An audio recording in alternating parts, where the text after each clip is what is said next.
My name is Jessica. This is my informative speech. Stigma hinders recovery. In 2022, the DEA administrator claimed for Americans the leading cause of death is fentanyl overdose. She reported on the CBS TV morning show. These are mothers, fathers, children, classmates, and neighbors. Opiates are a definite problem in our country. A study by the Recovery Research Institute claims that 1.2% of Americans will achieve continuous recovery from opioid use disorder. We can agree that death rates are higher than recovery rates. But I am here today to tell you that we can all play a small role in this large problem by changing our vocabulary when speaking of or to a person with substance use disorder. Today, I will go over the history of opioids in America, what stigma is, and how we can make subtle changes in our daily words and encourage those people with opioid use disorder to start or continue their recovery journey. From year 2014 to 2021, I was an active user of opioids. I am living proof that there is a way out. The good news is we do recover. Throughout my journey of recovery, I have faced barriers and challenges as well as endured stigma, even today that I am in recovery. To help us understand the opioid crisis, we must go back in history during the Civil War era. Opium was relevant. Tinctures and elixirs were sold in local markets, and there was an opium-laced syrup for teething babies, women cramps, or men who were seeking a euphoric or relaxation state of mind. They were as common as cigarettes. During World War I, soldiers in combat that suffered from gunshot wounds or amputated limbs were injected morphine, which was another form of opiates.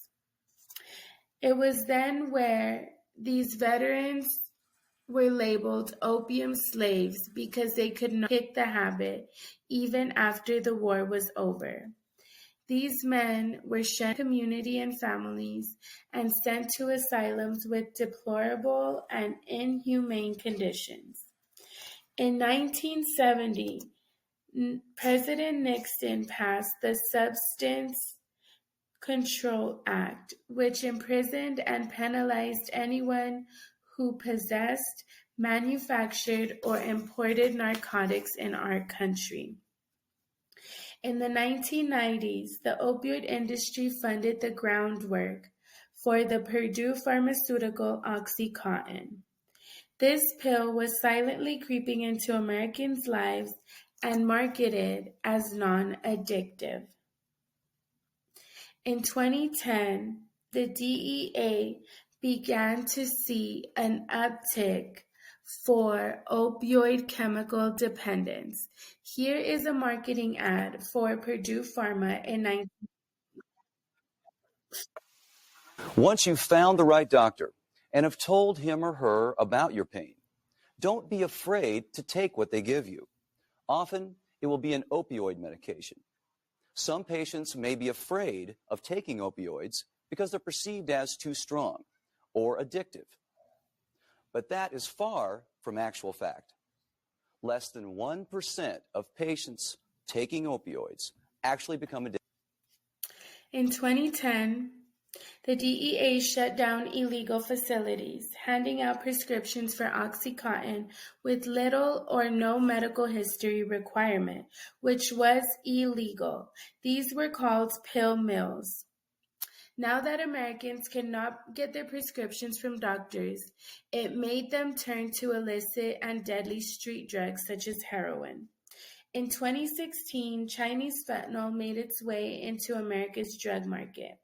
We began to see the same story, but with a different crisis. People were dying. Overdoses rocketed. The Center for Disease stated in 2021, 80,816 deaths were because of fentanyl overdoses. Now that we have covered the history of opioids in America, we can discuss stigma in a recovery setting. Stigma means to judge, blame, and discriminate those who are struggling with substance use disorder. Along the line, it was said that those of color and low income were more prevalent to develop a substance use disorder. However, statistics show that white, upper, and middle class were also struggling with opioid use disorder and substance use disorder. Veterans in World War I were deemed unworthy, unwilling, and not man enough to kick the habit. In 1990, overprescription were flooding the streets of America, with doctors and dentists prescribing OxyContin to teenagers who got their wisdom teeth taken out, mothers who had just given birth, and men who had suffered an injury at work. Stigma can be used in a medical or law enforcement setting. However, we can reduce stigma when speaking to or someone with substance use disorder. Words are powerful. Stigma can leave those struggling in the vicious cycle, feeling shunned, isolated, and reluctant to reach out for help. The opposite of addiction is connection. We can agree that substance use disorder is not equal being morally corrupt. It is a chemical dependence that hijacks the brain. Stigma feeds a ruthless, insidious cycle, but by changing how we view those in crisis and show compassion with our words, we can raise awareness and encourage recovery. As a result of all this, you may ask, what is my part in this large problem? Acceptance, accepting that this is the crisis of our generation. You may never struggle with opioid use disorder, but you may know someone today or in the future that might. By recognizing and informing ourselves that relapse happen, by speaking the right words, someone with opioid use disorder can be encouraged to reach out for help and continue or begin their recovery journey. We do not shame those who do not see a way out at the moment. These are some words that we can change in our vocabulary. Using substance abuse or drug abuse, we can use substance use disorder. Drug habit, we can change it to addiction. These are stigmatizing words on the left. Abuser, substance abuser, drug abuser, addict, alcoholic, drunk, junkie, and user.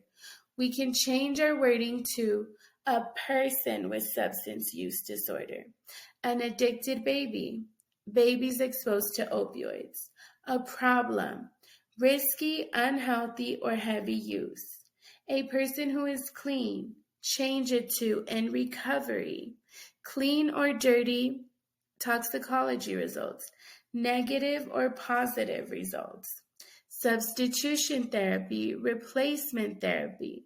We can change to medication for opioid or alcohol use disorder. Lastly, I will talk about MAT, medication-assisted treatment, which is methadone or Suboxone. It helps a person with opioid use disorder get off these illicit, deadly street drugs and live a more fulfilling life. It is monitored by a doctor. Narcan as well saves many lives by reversing an opioid overdose. In conclusion, we can agree that history repeats itself unless we change something today. I once heard, if we want to change the world, we must change ourselves first. I encourage you today to show compassion, raise awareness, and show integrity to a person with substance use disorder, even if you don't agree with their lifestyle. Acceptance, recognition, and infusing compassion place us in the collective that focuses on solution and not condemnation. Terry Pratchett, a harm reduction advocate, says, "There isn't a way things should be. There's just what happens and what we do." Thank you.